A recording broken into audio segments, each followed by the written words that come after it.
I'm here to talk about empowering young voices and why it's so important that we encourage them, nurture them to write.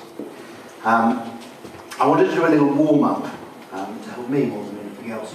And I just wanted to ask everyone here just to have a think to yourselves about 3 words that sum up how you're feeling right now.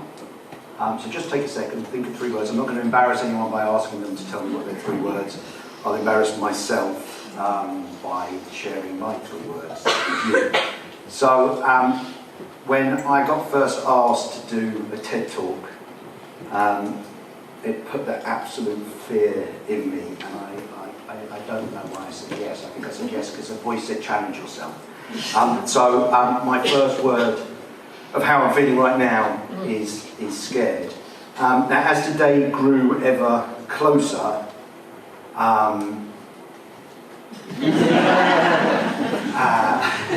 which isn't necessarily the best thing, and the panic this morning led to me missing breakfast, and I also missed lunch. I'm feeling extremely hungry. Now, it's amazing. We do this warm-up with children in the workshops that we do, and I would say probably the most common thing that children seem to say is hungry, which is bizarre. But the next thing that they say is excited, and I love that because we're going into a school to do a workshop, and they're excited about writing. And for me, what a great starting point, because the fact that they want to share their words and their stories with us is amazing. So the next thing that we do in the workshops is we ask the children to come up and give us a list of ingredients of what makes a great story. And this is really just to get their minds firing and get some inspiration going. So this time I do need some help. So I just want to ask in the audience, could anyone give me a great ingredient for what makes a good story? Anyone? Mystery. Pardon? Mystery. Mystery, brilliant. Anyone else got a great ingredient that will make a great story? Conflict. Okay, these are brilliant. In our primary school workshops, often the first thing that we get from children is now, there's no denying that punctuation can be in a good story, but it doesn't necessarily make a great story. So we always ask for more. So, yes, let's say they are essential for a story, but we really want to know what makes a great story. Now, I'm sure there's people in the audience here who don't actually know what a fronted adverbial is. Please don't worry that you don't know what a fronted adverbial is. Now, they can be in a great story, but again, they don't make a great story. What makes a great story is imagination, and primary school children in particular have that in abundance. And we need to celebrate that, and we really need to nurture it too. When I was at art school, a teacher said to me that every child can draw. And as a parent, I have my children's drawings on the fridge wall, as I'm sure many other parents do as well, because their drawings are amazing. And they're amazing up to a point where someone says, that's not right. And then suddenly that child feels that they can't draw anymore. And for me, that is tragic. And the same can go for imagination. And so at the Bank of Dreams and Nightmares, at the Bank of Dreams and Nightmares, what we want to do is nurture that imagination, cherish it, and make it explode in the world. Because it's not just about writing. This is about well-being. This is about self-belief. And through this, writing can give children agency, and that's really important to us. And there's, within the school system, the curriculum as it stands at the moment can sometimes constrain creativity. It doesn't necessarily celebrate it. And I'm not here to put a downer on the school system. I'm not an expert enough to sort of say why the education system might be failing in certain ways. I think teachers do the most amazing job, and I think that even more so since going into schools. There's often, overworked, under-resourced, and what we try and do is help them. We want to give them all the help that we can to just really get our children to fire on all cylinders. So when we go into school, we say, we are not school. We don't care about punctuation. We don't care about how you're spelling. We definitely don't care about fronted verbs. What we really care about is their imagination and their stories. And it's our job to try and nurture that and get it out of them. And so if we could just throw the rule book out for 2 hours when we go into a workshop and just have fun and let them explore wherever they want to go. And the hardest thing for us is not telling them where they should go. Because with story making, we think we know how a story should develop. But actually we found if you hold back and don't guide the children, they'll take you on the most incredible journeys you never even thought could possibly work.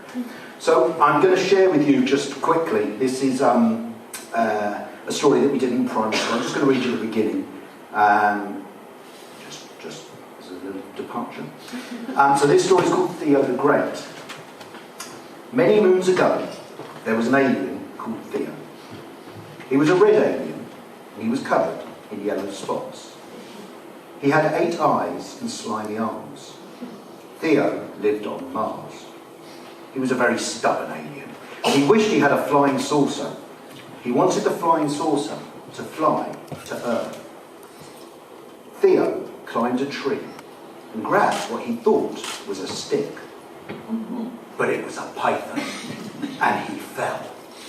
Now, the story carries on from that, and what we do in the workshops is the class as a group collaboratively come up with a story up to the cliffhanger moment. Cliffhanger is a great ingredient for a story, just in case you ever get asked the same question. And we have an illustrator who live illustrates the story as the children are creating it. And then we go away and we take the story, the children's story and the pictures, and we print and bind their stories into books. And we do it very professionally, and the next day when we deliver these books to the children, it's incredible the reaction you get. They are published authors, and you can see it on their faces that they see that we've taken them seriously, and the pride that they take in their work, and the reactions that we get back from both parents and teachers saying that children who wouldn't normally have engaged in writing are suddenly doing something makes, for me, the whole thing, incredibly worthwhile. Now, we don't just do that, we don't stop there, we want to do more. So we work in secondary schools on longer projects. And what we do with all the workshops is we try and create real-world outcomes. And what I mean by that is we publish short stories that children have written. We're creating a quarterly printed newspaper. We record podcasts with the children and publish them on a SoundCloud page. We're making sketch comedies at the moment, and we're working with the BBC, and we will be filming the sketches that the children write with professional actors, and they'll be broadcast. And all of this has a purpose. We want to blow those children's minds. We want them to realise what's possible out there, and that we do take them seriously. And if we can do that, it really can be truly transformational. Now, for me, prior to doing this, I worked for 30 years in film production, making TV commercials, music videos, feature films. And that all started when I was at art college, and a friend who worked at a record company said to me, "Oh, you're at art college, could you make me a music video for a band that we're working with for no money?" So I clearly said yes, music video for no money. And we did. And it got played on MTV, on the telly, and it blew my mind. It blew my mind that something that we made for no money, just a few friends, was now on TV. And that was the catalyst for me and my career in film production for the next 30 years. And I want to give children from any backgrounds that same opportunity, and that same chance to have their mind blown by something that they get to see that is taken seriously, that they've created.